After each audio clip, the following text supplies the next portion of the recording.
The Ghanaian No, but women what are very is your beautiful. spec? What is your spec? Probably The we could Ghana do an spec is audition. my spec. The Ghana spec. The Ghana spec, yeah. Which is You know, the black and beautiful ebony, you know, and well-rounded figure. you like Nyash? The African one. You like Nyash? My brother, it's an African thing.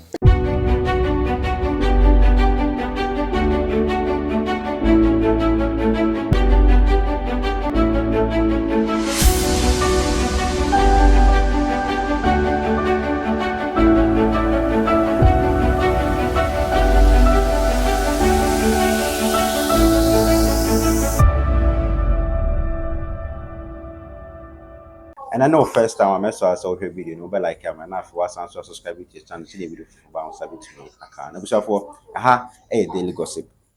And I will share me video be air to any social media. But mess also become on see a video, no. All right, Ramsey. Good evening. Good evening to you too, likewise, my brother. How are you doing? Fine, thank you. Nice, nice. For you, I know this is not your first time. I understand you have girlfriends even in Ghana, so. You understand? I do? Yeah.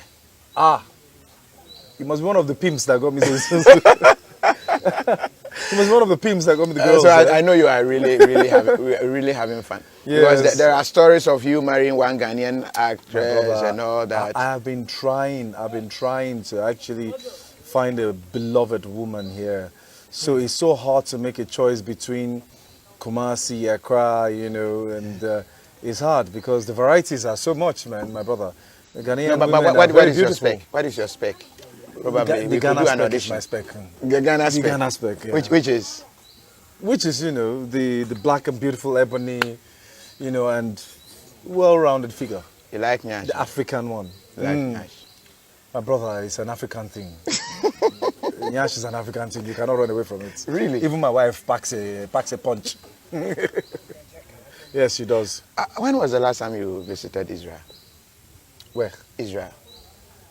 I have never been to Israel. No. Why? Why did you ask? I understand your father is No, my father is Lebanese, not Israel. Lebanese, rather. Lebanese, yes. Okay, then I think the Wikipedia online details about you. Really? Yeah. I should check that too. Yeah, you need to. Well, somebody must have gone to put that up, or I don't know where they got that from. Yeah, because... Oh, yeah. I'll check it up. Okay, because it states your father. Lebanese, okay. My mother is Nigerian. Oh, okay. Okay. But you still keep in touch with that side? Not exactly. I have never even been to Lebanon. I was in Lebanon about a year ago. Okay. I went for filming. It was very brief. It was so short. It's like 3 days shooting. It was almost like a run in and run out because I had some commitment. It came at the wrong time. So I couldn't stay to even explore the place. So I said I would go back again, but I've not been back. Oh, okay. Okay. That means you've lost that part. You are full for the Nigeria. That is it. I was born and bred, so yes, I'm complete Nigerian. Back here in Ghana, if you have this complexion, they call you Obroni. Nigeria, do you get that as well? What's Obroni? Obroni is white man. Obroni. Obroni. Yeah. In Nigeria, what do they call us? Half caste, mixed blood.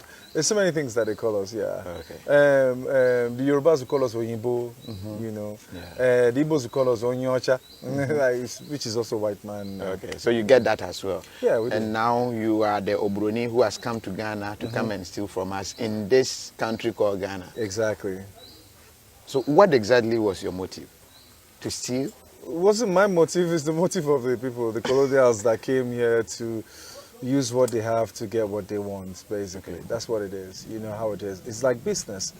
You come in, you exploit, you see what you can maximize in the process, and that's what colonialism was all about. The unfortunate part of it is that it's still ongoing.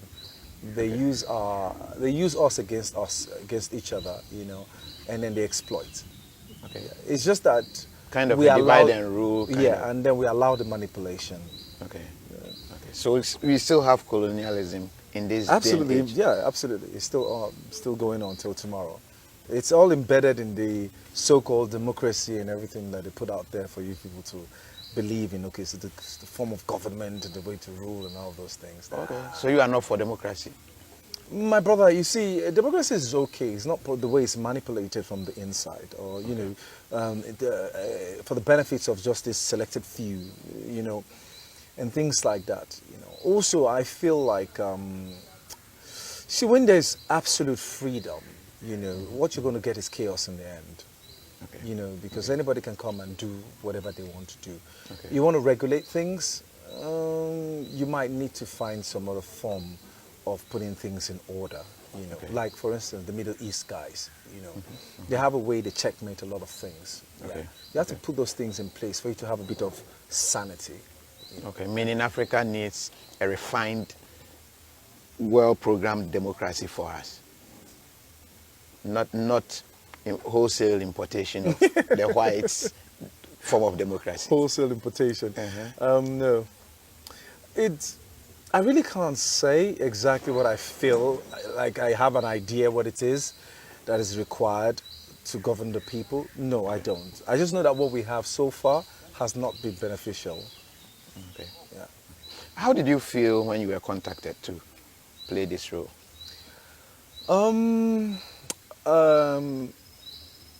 I wanted to just wait. First things first. It's been long I've been to Kumasi. Okay. I think over 15 or 17 years ago. It's a long time. Okay. And I wanted to come back and see it. So also, it's been a long time I actually been to Ghana and shoot a movie. Okay. Almost like 7 years or more ago, probably even more than that. So it just felt like, oof, what happened? And when this came to my table, I was like, come, let me even go back. Let me just go see, Ghana again. Let's see what's going on. Okay. What's been happening, how come, why the disconnects, and what happened during this process, and what's been going on with them. I mean, I know that, okay, it's still there, but it's not as vibrant as it used to be back then. So I wanted to, that was one of the main reasons why I came on board. Even before I started listening to the character and wanting to know the script and the story, I had already first told myself that I need to find a way to reconnect, whatever it is I've lost here in so long. So that's one of it. And secondly, for the character, it was, it was important that we talk about this political issues in ways where you're making almost like a satire, like a comedy out of some of these things, where you're telling the truth, you're telling the story about how these things happen, but in ways where it seems like it's funny, but the truth is there. Yeah. You have a huge fan base in Ghana. I do. Yeah. Do you have the data? I can tell you for a fact that if you meet 10 Ghanaians, I would say 8 really love what you do. I don't know about 8, but I do know that Ghanaians love us, and it's a sweet thing, and there's nothing as overwhelming as when you have a brotherly love, particularly when people appreciate what you do, and then they extend the love, the hand of love. So every time I've been here, right from the airport, the immigration officers are always like, Ramsey, how are you? Come, let's take a picture, And they're so sweet, and they are very, very respectful, and that will make any man's head turn. I always feel, and they also make me feel at home. But anyways, I mean, Ghanaians are very hospitable people by nature, generally. So it's not like I'm only benefiting that because of my status of being a Ramsey, but generally they are very loving and caring. So yeah, it's really nice to know. Okay, and you are the lover boy. Was the lover boy? That's the role, and that is the image that you carry, the tag, sort of. Is that really you, or that is an act? Yeah, well, that question, yeah. They're trying to put me on the spot here. They're trying to say, do you love? Do you have any understanding of what love is? Do you have any iota of love? Yeah, well, I think every man is a lover. Okay. Yeah, I can say that. Yeah. And when I mean man, I'm not talking about just masculine. I'm saying men and women, man. So generally, I feel like men and women have love in them. So no matter how hard or no matter your upbringing or something, it's just how you show it. you know, that's different. That we just have our different ways of expressing our emotions and feelings and love.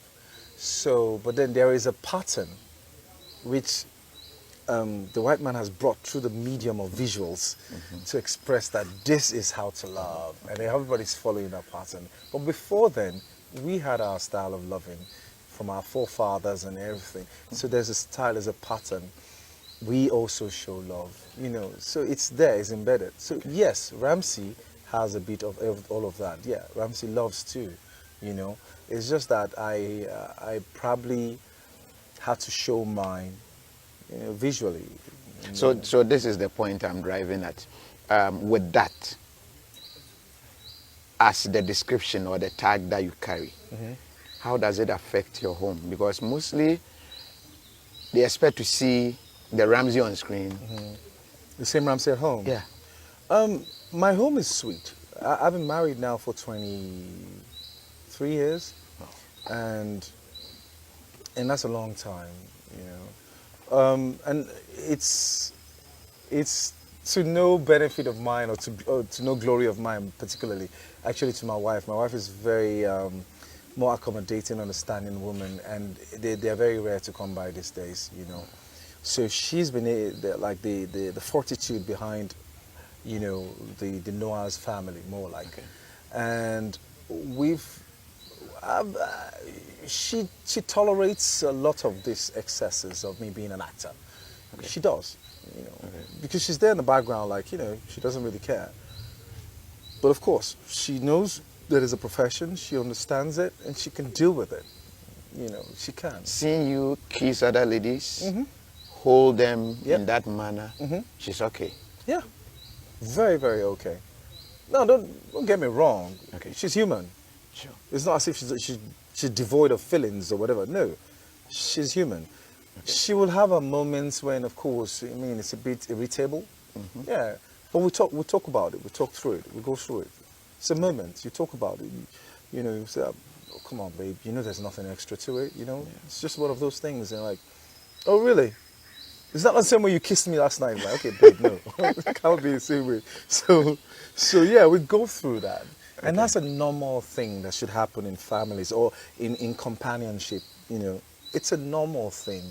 You should be able to dialogue and talk about it rather than you let it hit the roof. But at the times that you play a role, which is a love scene, and you are asked to act it near to real, and you feel something, does it happen? You are human. Does it happen? Oh, yes. Oh, come on. It happens to everybody. You kidding?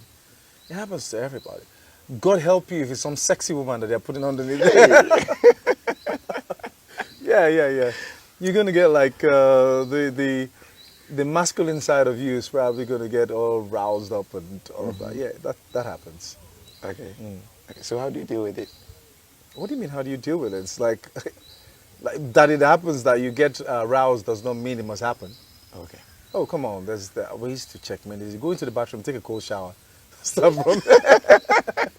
All right, so back to the movie. I understand it will be premiering on the 5th and the 6th of May. That is not far from here. What do you think Ghanaians should expect? Not just Ghanaians. I understand it's making waves in Nigeria as well. What should we expect? Like, okay, Lilwin, to start with, put this together, and he's part of it, is like the main character in the film. And he has used his style to convey a very important message, talk about the issues that is basically befalling the black man, like the lack of unity within the black people, with the black race, you know. So he, like I mentioned earlier, where you use comedy to talk about situations, real life situations and things that are going on, you know. And you take the story back in time, you know, in a very, very funny way, you know. So costumes are looking like, homes and places are looking like back in time, but every other thing is like present. Okay. So it's all of that mashed together, you know, where you really can't detail anything as it ought to be or should be. But what you can detail is the story, the importance of the story, and the importance of where the story is driving at, you know. where the white man comes and says, because it's simple business, he manipulates the land, he takes away what he wants, and then makes sure that he frustrates the people and make poverty, retain poverty in the land, and don't let it grow. Okay. And that's where we are. Like I mentioned earlier, we're still suffering that till tomorrow. Okay. I understand you came to steal our gods as well. Mm-hmm. Is that really what happened? Was that part of it? The golds? Yes. Were you targeting the gold, or you were targeting the power that Africans wield? Well, in this one, we're targeting the gods, the power, the Really? local, the demigods, the idols, For what? There is more to it than meets the eye from the storyline. The key factor was the political, drive. Okay. So I don't know, for whatever reason, the writer didn't want to talk about the material or the resources, of the land, to use that as, Okay. the story drive. So they went back to maybe using our gods, and we sold our soul, even we sold it to the point that we even sold our gods to the white man. Wow. You know what I'm saying? Now that's a bit strong. I mean, in the story it didn't happen, but in the story you'll find out that these are the reasons why we are suffering today.